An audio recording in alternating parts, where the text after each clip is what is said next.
Hello everyone, welcome to my channel. आज हम cover करने वाले हैं table F and table A. ये अकाउंटेंसी का एक टॉपिक है और अभी हमारी सीरीज चल रही है जिसमें हम अकाउंटेंसी के सारे टॉपिक्स को कवर कर रहे हैं। सो आप लास्ट वीडियोस को देखिए, आपको सब कुछ अच्छे से समझ आ जाएगा।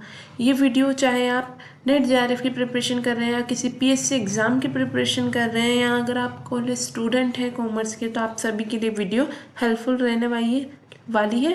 सो आप लोग लास्ट तक बने रहे और आइए हम इस वीडियो को स्टार्ट करते हैं। हम टेबल एफ एंड टेबल ए को डिफरेंसेस के थ्रू समझेंगे कि पहले हम पढ़ेंगे इसमें क्या है, फिर टेबल ए में क्या है, फिर हम दोनों का डिफरेंस देखेंगे। ऐसे मैंने आप लोगों के लिए स्लाइड बनाई है ताकि आपको कहीं से कहीं तक कोई दिक्कत ना आए, क्योंकि कन्फ्यूज़न होता है कि जो टेबल ए थी कंपनी एक्ट 1956 की, उसमें क्या डिफरेंस है और अभी जो न्यू है 2013 वाली उसमें क्या डिफरेंस है टेबल एफ में। सो सबसे पहले हम पढ़ते हैं कि issue of share certificate in case of allotment to subscriber. ठीक है, इसमें हम पढ़ेंगे कि इशू ऑफ शेयर होता है सर्टिफिकेट का अलॉटमेंट के टाइम पे सब्सक्राइब के, तो उसका क्या क्या प्रोसेस है। टेबल एफ में तो क्या है, with in 2 months after incorporation, मतलब हमें 2 महीने के बाद इनकॉर्पोरेशन में इशू करना होगा सर्टिफिकेट शेयर का। ठीक है, और टेबल ए में जो ओल्ड वाला था उसमें ऐसा कुछ प्रोविज़न नहीं है। डिफरेंस क्या हो गया, now the company has issue share certificate within 2 months after incorporation to it subscriber. मतलब पहले तो क्या था, कोई प्रोविज़न नहीं था कि आपको शेयर्स अपने सर्टिफिकेट इशू करना है अलॉटमेंट के बाद में ऐसा कुछ, बट अब ये टेबल एफ जो आई है कंपनीज एक्ट 2013 की, उसमें ये कंडीशन है कि आपको अब इशू करना पड़ेगा सर्टिफिकेट 2 महीने के अंदर अपने इनकॉर्पोरेशन के बाद। ठीक है, अब सेकंड कंडीशन में क्या बोल रहा है कि issue of share certificate in case of allotment of shares.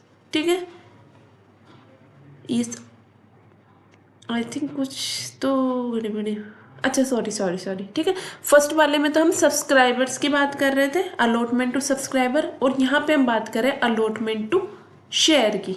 ठीक है, पहले क्या प्रोविज़न था, विद इन 3 मंथ्स करना रहता था, अब न्यू वाले में क्या कर दिया, 2 मंथ्स वाला। ठीक है, डिफरेंस क्या हो गया, now the company has to issue share वाला सर्टिफिकेट। उस कंडीशन में क्या बोल रहा था वो, सब्सक्राइबर की, अलॉटमेंट टू सब्सक्राइबर, और यहाँ पे हमारी बात हो रही है अलॉटमेंट टू ऑफ शेयर्स की। तो अब 2 मंथ्स वाली चीज़ हो चुकी है। थर्ड क्या बोल रहा है, issue of share certificate in case of registration of the transfer of transmission. अब किस कंडीशन में बोल रहा है कि ये शेयर सर्टिफिकेट इशू करना होगा, किस केस में, case of registration of transfer और ट्रांसमिशन। पहले क्या था, with in 2 months after application for the registration of transfer, पहले 2 मंथ के अंदर करना होता था और अब इसे कम कर दिया गया, अब 1 मंथ कर दिया गया। ठीक है, डिफरेंस यही हो गया कि now the company has to issue share certificate within 1 month after the application for the registration of transfer or transmission। ठीक है, अब बोल रहा है कि fees for insurance of several share certificate, क्या क्या फीस रहेगी, पहले 1 रुपीज़ थी, अब 20 रुपीज़ हो चुकी है। डिफरेंस क्या हो गया, now company can issue several share certificate upon payment of ₹20। पहले 1 रुपीज़ पे करना पड़ता था पर शेयर इशू सर्टिफिकेट के लिए। ठीक है, बट अब 20 रुपीज़ करना होगा। Fees for insurance of duplicate share certificate in case of, अगर कोई सर्टिफिकेट गुम जाता है, फट जाता है, डिस्ट्रॉय हो जाता है, तो उस कंडीशन में पहले मैक्सिमम फ़ी कितनी थी, ₹2 पर सर्टिफिकेट, अब हो चुकी है 20 रुपीज़ पर सर्टिफिकेट। डिफरेंस वही है कि नाउ अब कंपनी को may charge maximum fees of ₹20 for issue of fresh share certificate in case of defaced loss, destroy and torn ETC। Issue and allotment of shares at par या premium. ठीक है, issue किया है, allot किया है shares को पार या premium पे। इस कंडीशन में पहले तो कुछ प्रोविज़न नहीं था, बट अब क्या हो गया, at the description of BOB यानी बोर्ड ऑफ डायरेक्टर। मीन्स क्या हो चुका है, अब now board of director have power to issue and allot the share at the par या प्रीमियम। पहले ऐसा कुछ प्रोविज़न नहीं था, बट अब बोर्ड ऑफ डायरेक्टर को ये राइट मिल चुका है, पावर मिल चुका है।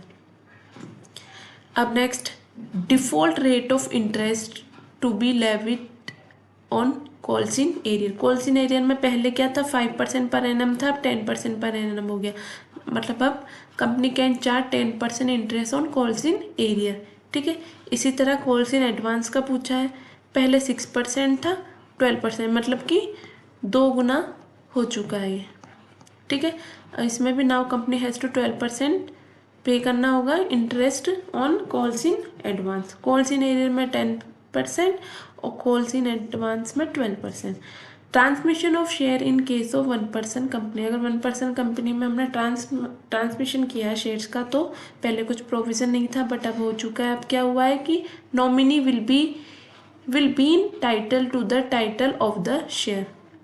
Nominee will be title for dividend rights and liabilities. Becoming member, such nominee shall nominate any other person with the prior written consent of such person, who shall in the event of the death of the member become the member of the company. मतलब अब क्या हो चुका है, now in case of 1% company nominee will be entitled for title, dividend rights and liability. 1% company में क्या होता है, एक ही पर्सन होता है। ठीक है, अगर अब उसकी डेथ हो रही है, अगर उसकी डेथ हो जाती है तो वो नॉमिनी होता ही है 1% कंपनी में। तो ठीक है, तो इस कंडीशन में पहले कुछ प्रोविज़न नहीं था बट अब क्या प्रोविज़न हो चुका है कि उसको सब कुछ एंटाइटल करने का अधिकार है। ठीक है,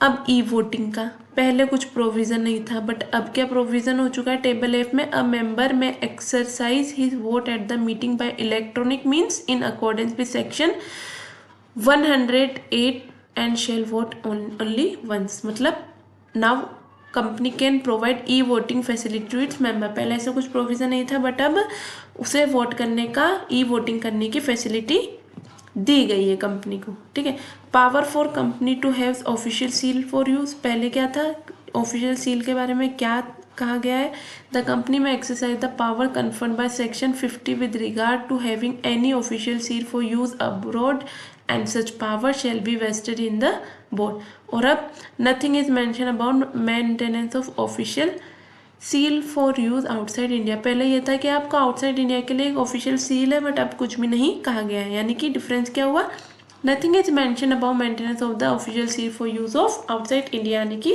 अब्रॉड में यूज़ करने के लिए ऐसा कुछ भी नहीं कहा गया है। अब कॉमन सील के बारे में क्या कहा गया है कि पहले तो क्या था, कॉमन सील के लिए प्रोविज़न था कि आपके लिए मैंडेटरी होगी कि आपको एक कॉमन सील रखनी होगी अपनी कंपनी के लिए, बट अब इसको ऑप्शनल कर दिया गया है। कैसे किया गया है, इस पर कंपनीज एक्ट का जो अमेंडमेंट हुआ था 2015 में, it's been made optional for a company to have a common seal.